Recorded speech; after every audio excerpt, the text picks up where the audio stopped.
Environ 8 mois plus tard, il fut chargé par le prince de se rendre à Jérusalem afin de conclure des accords au sujet des Arabes résidant là-bas.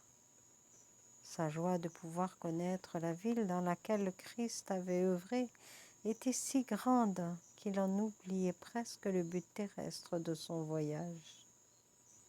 C'est un jeune prince, accompagné d'une suite somptueuse, qu'il chevaucha à travers le royaume d'Arabie en direction du nord. Il fut accueilli partout avec déférence. On lui présenta de multiples requêtes. Il lui fallut arbitrer des querelles et décider du châtiment des malfaiteurs. Avant de se prononcer, il puisait dans la prière la force dont il avait besoin. Il pouvait ensuite être certain que sa décision serait juste et parfaitement en accord avec les lois divines. Enfin, il arriva à Jérusalem. En apercevant la ville, le savoir maintes fois ressenti au sujet du Fils de Dieu l'envahit irrésistiblement. « Je me suis déjà trouvé ici avec lui, s'écria-t-il, tandis qu'une émotion intense lui faisait monter les larmes aux yeux. Peut-être ai-je été l'un de ses disciples. Quand il pénétra dans la ville, cette impression se renforça. Chacune des ruelles les plus anciennes lui paraissait connue. Il lui était pénible d'entrer en grande pompe, là où le Christ avait vécu si simplement. Il aurait préféré confier à quelqu'un d'autre sa mission d'ambassadeur et de représentant du prince, pour partir silencieusement en serviteur du Fils de Dieu sur ses traces. Le lendemain, ses sentiments changèrent. Juif et adorateur d'idoles se battaient pour le lopin de terre sur lequel le Christ avait souffert et était mort. Les chrétiens ne faisaient guère mieux, ils étaient même plus arrogants que les autres. Il en était écœuré. Il chercha dans un premier temps à régler ce dont il était chargé. Il eut beaucoup de palabres avec les notables qui ne voulaient rien savoir du message du prince. Mais à la longue, il ne put rester sourd aux arguments précis présentés modestement par le jeune envoyé qui avait su gagner leur cœur et leur confiance. Ils en vinrent même à lui demander son avis pour leurs propres affaires, et il distribua partout ses conseils dans la mesure où ceux-ci ne pouvaient porter préjudice à son prince. Puis vint une période d'attente pendant laquelle la réponse adressée au prince devait être rédigée en termes précis. Les notables étrangers prirent tout le temps pour s'accomplir cette tâche. Chaque jour gagné ainsi faisait le bonheur de Mohammed, car il pouvait faire ce qui lui plaisait. Il échangea ses habits somptueux contre de simples vêtements et suivit les chemins qui lui étaient familiers. Il alla voir le temple qui était fermé à ce moment-là, parce que Juifs et chrétiens se battaient avec acharnement pour sa possession. Ce monument sacré pour les Juifs présentait les signes les plus profonds du délabrement. Mohammed préféra alors se rendre sur les lieux de souvenir, se trouvant en plein air. Il trouva le jardin de Gethsémani sans avoir besoin de demander son chemin à quiconque. Et dès qu'il l'aperçut, il éclata en sanglots.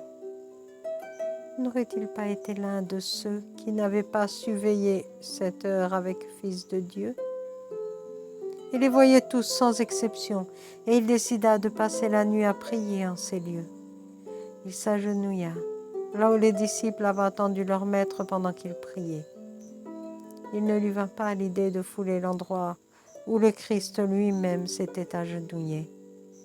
Soudain lui vint aux lèvres le nom de Jésus, et non celui de Christ, qui lui était pourtant familier depuis l'enfance.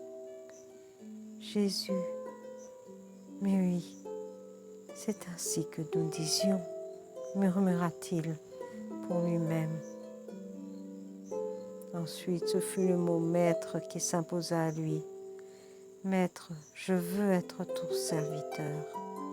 Je veux parler de toi aux hommes, afin qu'ils croient tous en toi. C'est aussi une façon d'être l'instrument de Dieu. ton Père.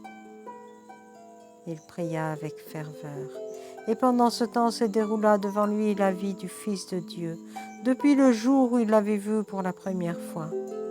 À nouveau, il les vit tous, entourant le Maître.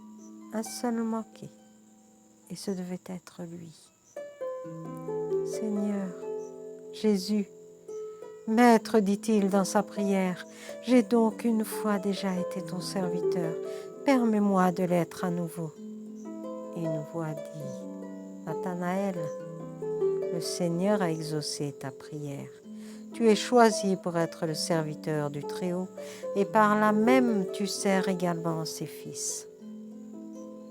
Alors Nathanaël Mohamed se laissa tomber à terre et toucha du front le sol en signe de serment. Le jour suivant, il se rendit seul à Béthanie. Pendant tout ce temps, il faisait l'expérience personnelle du christianisme, mais de façon différente de ce que les hommes enseignaient. Quand il observait les chrétiens et leur façon de croire, une violente indignation montait en lui. Cela devait changer. Il fallait de nouveau s'attacher aux paroles du Christ et non aux préceptes que les hommes avaient échafaudés à partir de celles-ci. Quelle façon d'agir présomptueuse et coupable. Mais à ce moment-là, quelque chose d'autre se renforça dans son intuition.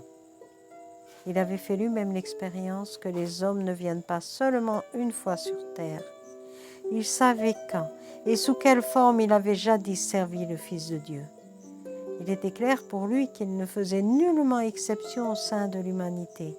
S'il avait déjà vécu auparavant, tous les autres vivaient également plusieurs fois. Il n'avait encore jamais entendu parler d'une chose pareille, mais il en acquit la conviction pour en avoir fait personnellement l'expérience. Au cours des promenades solitaires qui le menaient toujours plus loin dans le pays qui avait été choisi pour servir de patrie au Fils de Dieu, il poussait toujours plus avant ses réflexions et ses investigations. Il en conclut que plusieurs vies étaient nécessaires pour réaliser ou pour améliorer ce qui n'était pas possible d'accomplir en une seule. Quel est du reste le but de la vie? Pourquoi sommes-nous venus en ce monde? Il devait partir de cette question. Une fois qu'il l'aurait vraiment résolue, tout le reste s'en suivrait.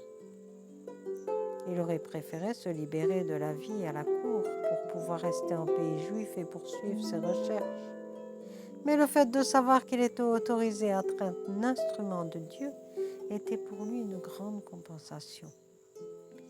Vint le jour où les écrits qu'il devait rapporter au prince furent terminés de façon satisfaisante. Rien ne s'opposait donc plus à son départ. Le cœur lourd, il s'arracha à la ville qui lui avait tant donné. Il pensait ne plus pouvoir trouver joie et bonheur ailleurs. Mais plus tard, quand il traversa la campagne syrienne si verdoyante et regorgeant de fleurs et de fruits, son cœur exulta de joie et de gratitude devant tant de beauté. Cette fois, sa chevauchée en bordure du désert ne lui inspira aucune comparaison. Toutes ses pensées étaient tournées vers l'avenir. Il faisait des projets et était rempli d'espoir.